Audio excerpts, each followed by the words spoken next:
Welcome back, everybody. Got another nice day of weather here. Wind ain't blowing like mad, we ain't freezing yet. And for being the end of the year, we don't have any snow to speak of right now. Anywho, decided to go do some shopping the other week. Went to Harbor Freight. Picked up a chain tool so I can do this right, because what I have on here is not going to work. And if I get a smaller sprocket, I need to make sure these pins clear up on the torque converter. If I get a larger sprocket, same thing, I still have to add links to account for that. Smaller sprocket, might have to remove one or two. I don't know yet. Sprockets don't cost much. These hubs they go on, they don't cost much. Not worried about it. I just want to figure this out and see how to get rid of that half link. So bear with me as I figure out this tool and get things going here. See what I got to do to make it work. Okay, so first off, here's the main body of the tool. The large piece locks the chain on there. And then the small one in the center is for the pins. And this little kit comes with two different sizes. This one's a little larger than the other. Don't look like it, but I'm sure it is. And then this one runs in or out for that pin in the center. And you get a lovely handle for it.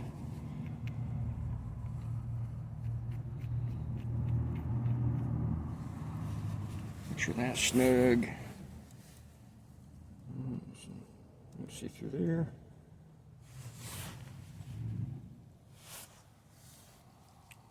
Just about the same concept for a bicycle chain, except this is a lot thicker and heavier. So, let's see. I gotta spin that around.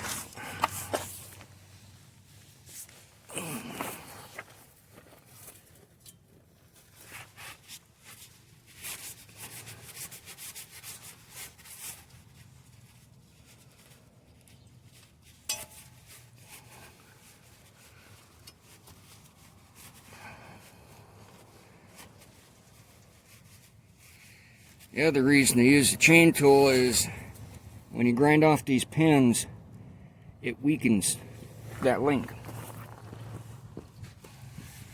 And eventually the chain will break. And you don't want that going down the road. Okay. So, let's see here. There's that little cotter pin I put in there. That come with this half link.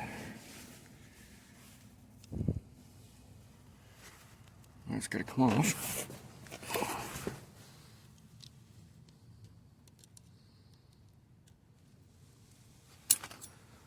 Straighten that out. Get the other side. Maybe.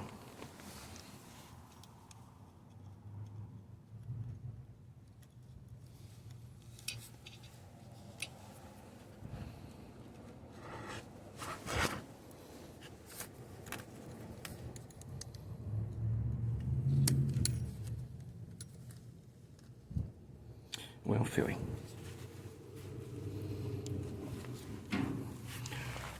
Everything's the hard way.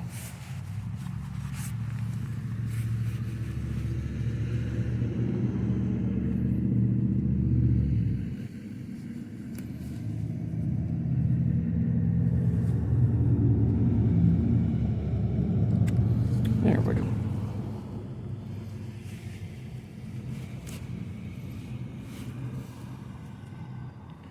Give you a nice size comparison to that. There's one little bitty pin.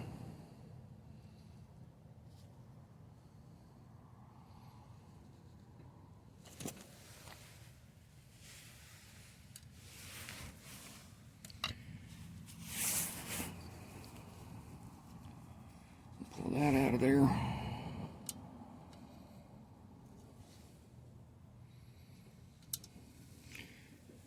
Yeah, if I had more room down there around the torque converter, I wouldn't redo anything.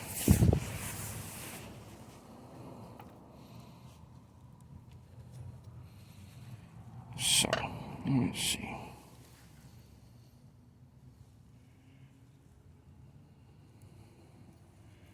I'm going to do this. I need to remove. If I leave this end like it is, because that's got the barrel in the middle there. But the other end, remember I shaved that one off, and I shouldn't have. So I got to pull the pin out of this side.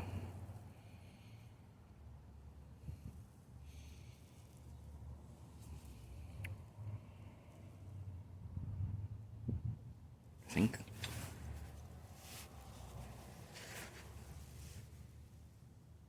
Let me check that. I'll get back to you. Okay. By taking that pin out, I need to create a way to put 2 full links on here. Technically 1.5 because I'm taking a half link out.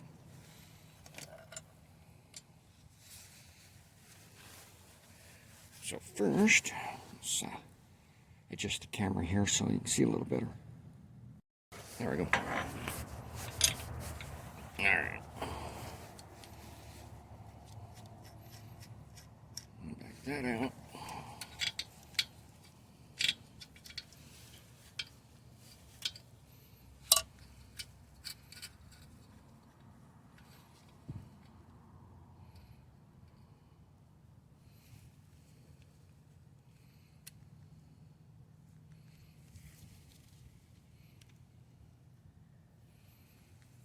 Get that centered on there.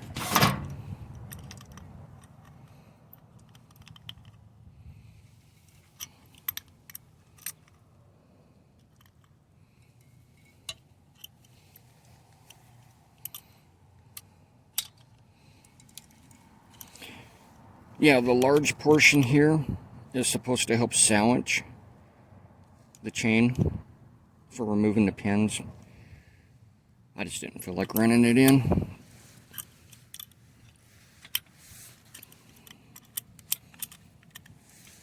This way I could just simply push this through because it's already been done once. Don't really need the extra support for doing that. But when I push the pin back in on the replacement portion, then I'll definitely snug that down. These things will stay put at that point.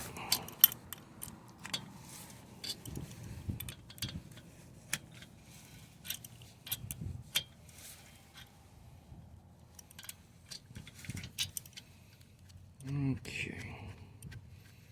When you think you've went far enough, back it out and see where you are.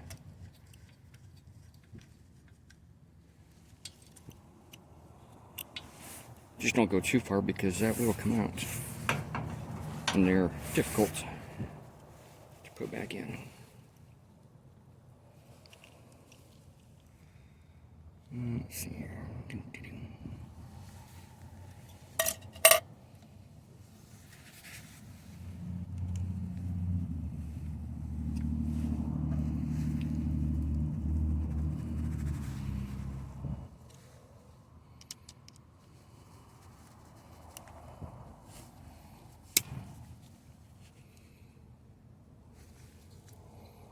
Nope, not quite.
There we go. Now we got it.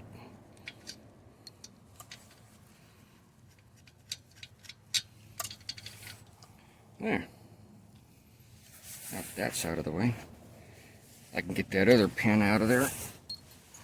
So I don't have run parts in a way that I messed up. Okay. Now that I do have that apart, I can measure what the spacing is. So I'll put that back through there. Run this back down.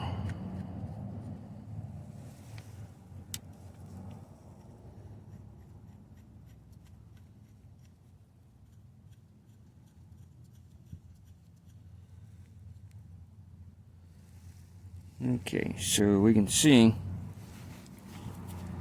there's no gap left on this side because that pin is barely touching the inside face.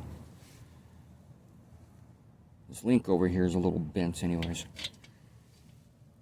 So I don't have to adjust the outside because that's how deep I want to go with that. So when I push the next one out, it'll stay attached to that outside link.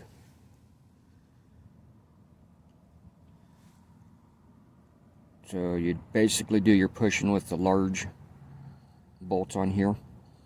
The smaller one that pin is attached to as your depth gauge, if that makes sense for people. So now, let's take this out of here, run to the next one and push that pin out.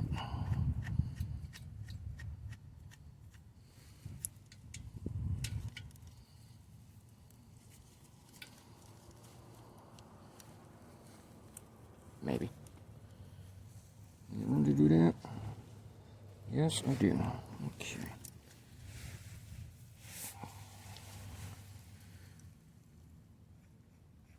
Do it this way so I can see where I'm going. So you see, that's lined up over here. That pin's lined up on that pin, so it'll push through. And away we go.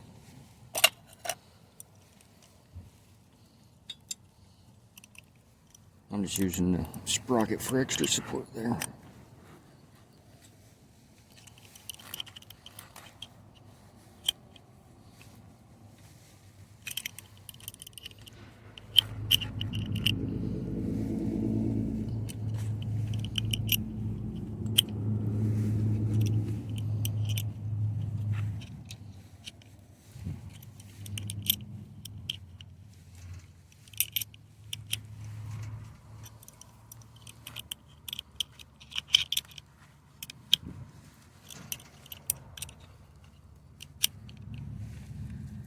Later on, this next year, 2024, there will be massive improvements to Little Ripper. Yes, I'm still going to go with my 6-wheel drive idea. I have to get that transfer case custom built. I have to do my research on that. See if I can find someone to help me do it, or do it myself. I haven't decided whether I'll change from the 22 horse Predator that's sitting in here, 670cc, to a 4-cylinder automotive engine, or a V6. From like a little S10 pickup truck.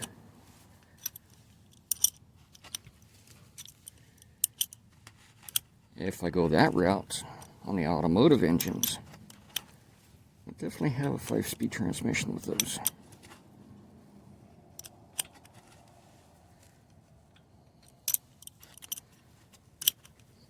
Alright, there we go. Plenty of effort. Out.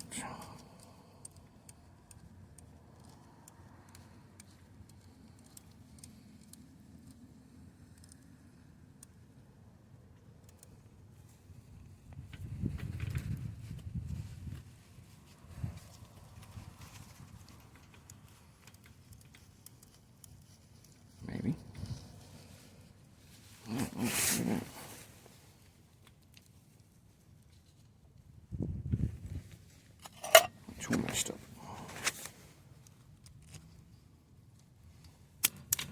There we are. Alright, that's what I wanted. Got that out of there. Out of the way. But now you can see this link was one side, kind of bent on the end. And then there's the other one that I ground down.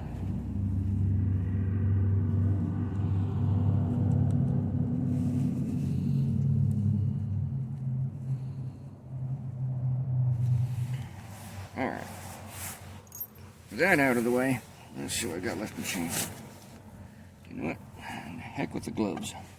It's not that cold out here, and well, I have soap. I can wash my hands.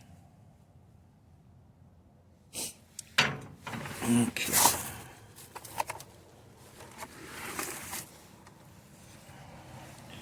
So, like I said about leaving those pins in there, I did that with this. This is what I got left out of that box of 10-foot chain. Yeah, it was what, 240 links. But now, this tells me where the end of it was.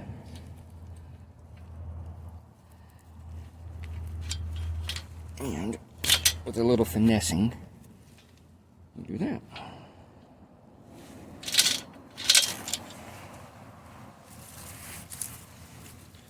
So first, we'll have to put that back together, which means I push the pin back through. And then on the other end, I gotta figure out where to remove the pin so I can put those pieces in.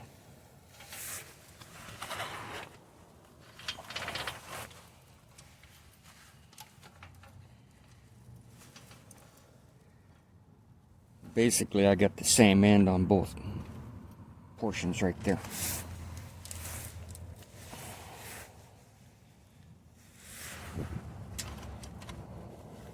Let's see here.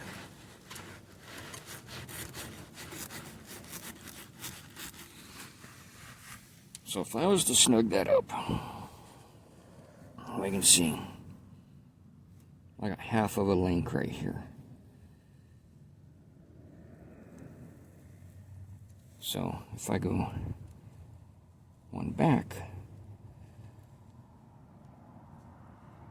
that makes a full link. I need 2 barrels, which are in the middle.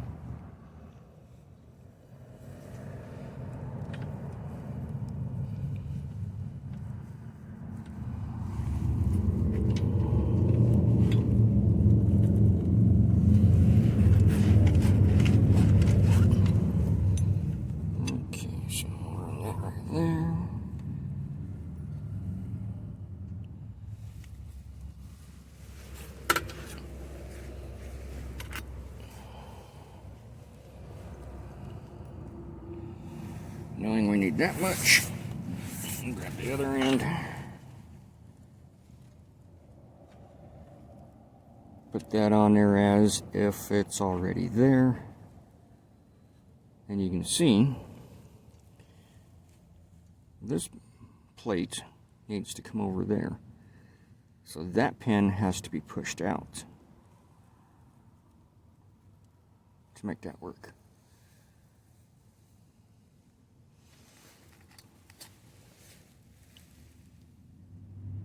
Okay, no big deal.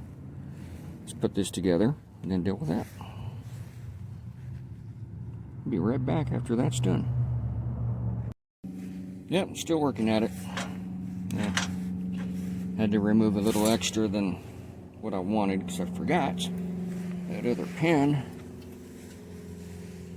I had ground down as well. No big deal. Get that straightened out. Bring the other end of the chain back up.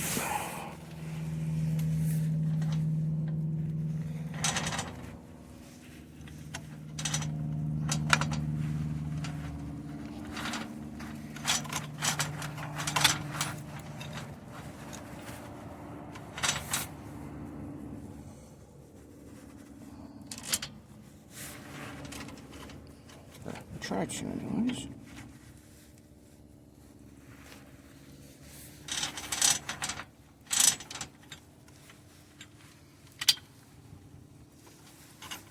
There we go. Okay.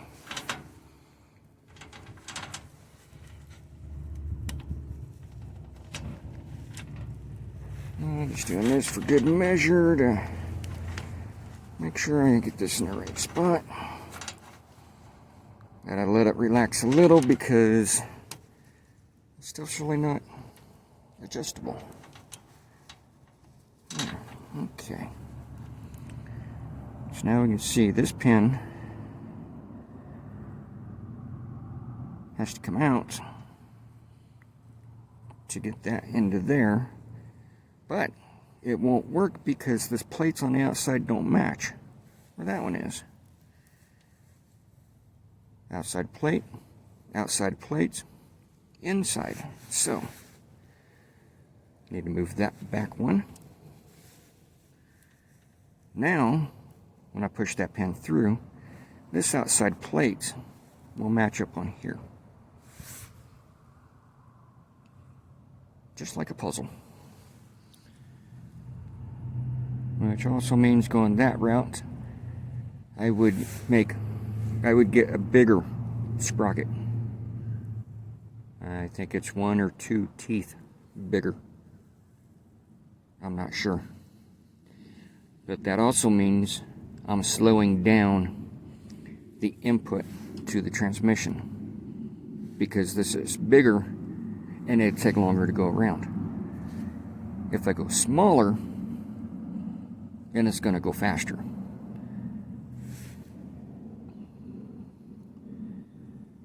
Same concept as shifting gears on a mountain bike. If you start off big on that back tire, it's easy to get up and go. The faster you go, the more you shift down to that smaller sprocket, the faster you go and the harder it is to pedal. Unless you're going downhill. But most everything with wheels or tracks are geared like that. So with all that extra power to get you going, and then your sprocket size or belt size gets smaller, so you maintain that speed to a point or go faster. So from here, I'm going to leave this like it is because I need to replace that sprocket first before I remove more links. That way, if I go really big, I got all kinds of chain to play with. But if I go small, then it's no big deal. Plus, I can use this one for size reference instead of trying to remember how many teeth are on there. And I've also got the sticker on here, so that reminds me what hub it was, and that way I can still put things together. So I suppose that's it for now. This has been long enough. Yeah, that's the other thing I'm working at, trying to keep my video recordings shorter so they're enjoyable, but information is good. Have fun, stay safe. Hope everybody has a excellent New Year's here in a couple days. Stay out of trouble. Get outdoors, have fun. Get a project, just have fun working on something. That's all I ask everybody to do anymore.